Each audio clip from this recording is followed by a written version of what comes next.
हिंदू धर्म में हर्षक का जो व्रत है वो खास महत्व रखता है और यह भाद्र माह की कृष्ण पक्ष की षष्ठी तिथि को मनाया जाता है। और इस दिन भगवान कृष्ण के जो बड़े भाई हलधर, जिनको बोलते हैं हलधर भी बोलते हैं और बलराम भी बोलते हैं, उनका इस दिन जन्मदिन होता है। तो राधे राधे, कैसे हैं आप लोग? ईश्वर कृपा से आप सब अच्छे होंगे। ईश्वर सब पे कृपा बनाए रखे, सबका कल्याण करें। आज मैं बताने जा रही हूँ कि हर षष्ठी जो व्रत है इसको हरचर भी बोलते हैं, वह कब है और शुभ मुहूर्त, व्रत की सामग्री सहित सभी कुछ मैं आपको बताऊंगी। व्रत के नियम क्या होते हैं यह भी बताऊंगी। और मेरा गला थोड़ा ख़राब है, उसके लिए आप लोग हमें क्षमा करें, क्योंकि स्वास्थ्य ख़राब है, सीज़न चेंज हो रहा है तो थोड़ा स्वास्थ्य गड़बड़ है, इसलिए मैं वीडियो भी नहीं बना पा रही हूँ। तो चलिए आप हम चलते हैं कि हरचट कब है। हलसठ जो है, व्रत रखने वाली महिलाएं इस दिन संतान की लंबी आयु और खुशहाली के लिए कामना से ये हलसठ का व्रत रखा जाता है। ऐसे में जल्दी उठकर व्रत आदि करना चाहिए। और हिंदू धर्म में हलसठ जो व्रत है उसका खास महत्व होता है और यह भाद्रपद यानी कि भादो माह की जो कृष्ण पक्ष की जो षष्ठी तिथि होती है, यानी कि जन्माष्टमी के 2 दिन पहले ही हलचल मनाई जाती है। जन्माष्टमी मनाई जाती है अष्टमी को, यह छठ तिथि को मनाई जाती है। और इसे हलषष्ठ या हर्ष बहुत से लोग हर्षष्ठ बोलते हैं, बहुत से लोग हर्ष षष्ठी बोलते हैं, कोई हलछठ बोलता है, कोई ललही छठ बोलता है। ये अलग अलग नाम से लोग इसको जानते हैं। इसे हर्षष्ठ आदि के नाम से जाना जाता है। और इस दिन बलराम जयंती भी मनाई जाती है। इस दिन भगवान कृष्ण के बड़े भाई बलराम जी का जन्म हुआ था और मानता है कि इस तिथि के समय भगवान कन्हैया के जो बड़े भाई बलराम जी का जो जन्म हुआ था इस दिन, इस कारण से यह बलराम जी की इस दिन पूजा का विधान है। हर्षठ में और जो व्रत करने से संतान को लंबी आयु और परिवार में खुशहाली आती है हर्षठ का व्रत रखने से।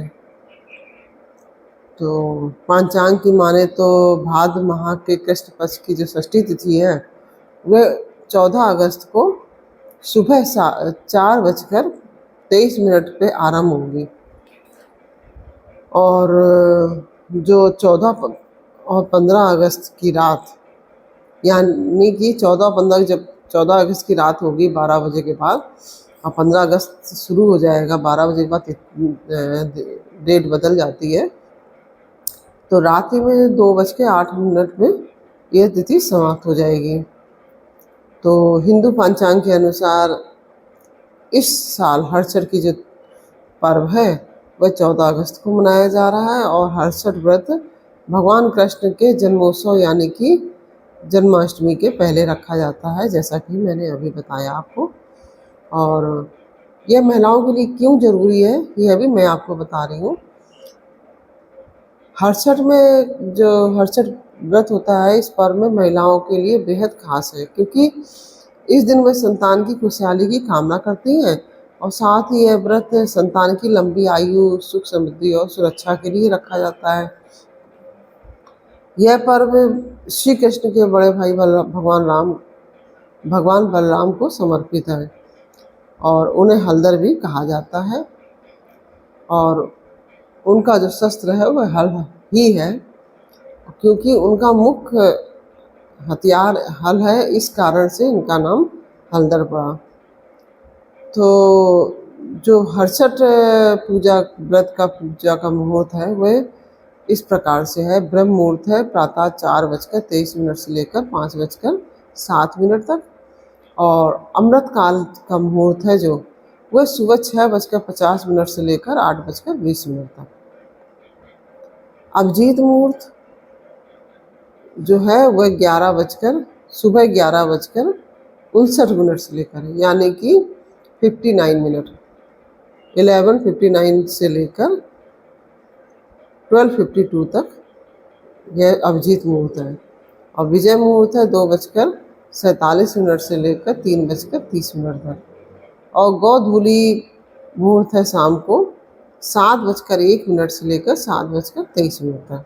इस तरह से ये मैंने कई एक मुहूर्त आपको बता दिया है, जैसे ब्रह्म मुहूर्त है, अमृत काल है, अभिजीत मुहूर्त है, विजय मुहूर्त है और गोधूली मुहूर्त है, आपको बता दिए हैं। हटचट के जो व्रत का नियम होता है, इस दिन व्रती महिलाएं जो है वह हल्का जुता हुआ भोजन नहीं करती हैं।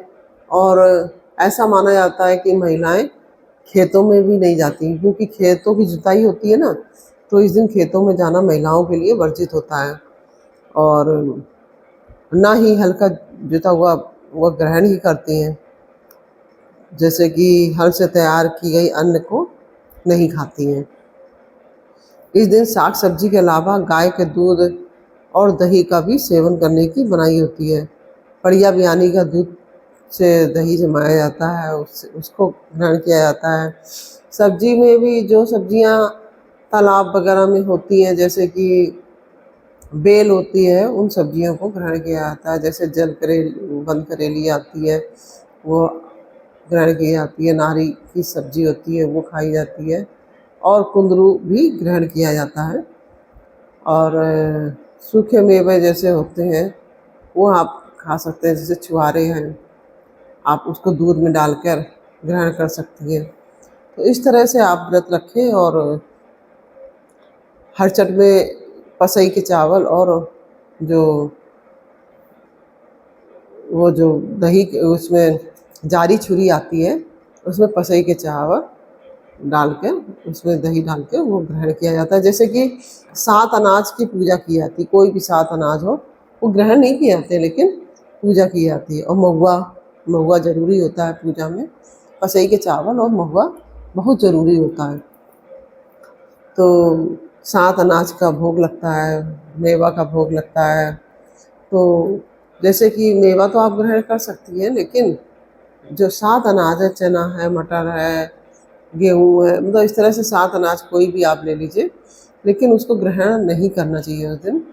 और खाली उस दिन, जैसे कि आपके 2 बेटे हैं तो आप एक बच्चे का 7 करेंगे और दूसरे बच्चे का भी 7 ही करेंगे, 6 करेंगी। हरचट महारानी की एक 6 करेंगी और 6 अपने पहले बेटे की, 6 दूसरे बेटे की, इस तरह करेंगी। मान लीजिए किसी का एक बेटा है तो वो 6 हरचट महारानी की और 6 अपने बेटे के नाम की वो जो पत्ते चाटे जाते हैं और फेरी लगाई जाती है, जो वो करेंगी। इस तरह से यह व्रत का नियम होता है। हमारे यहाँ तो इस तरह से ही व्रत किया जाता है। और आप सबके यहाँ किसके यहाँ इस तरह से व्रत किया जाता है, यह आप मुझे कमेंट बॉक्स में अवश्य बताइए। और यह जानकारी मैंने आपको दी है, ये जानकारी कैसी लगी यह मुझे कमेंट बॉक्स में बताइए। और अच्छी लगी है तो वीडियो को लाइक शेयर कीजिए और कमेंट में राधे राधे अवश्य लिखिए। फिर मिलते हैं अगले वीडियो में एक नई जानकारी, एक नई कहानी के साथ। तब तक के लिए राधे राधे। बोलो हरचट महारानी की जय।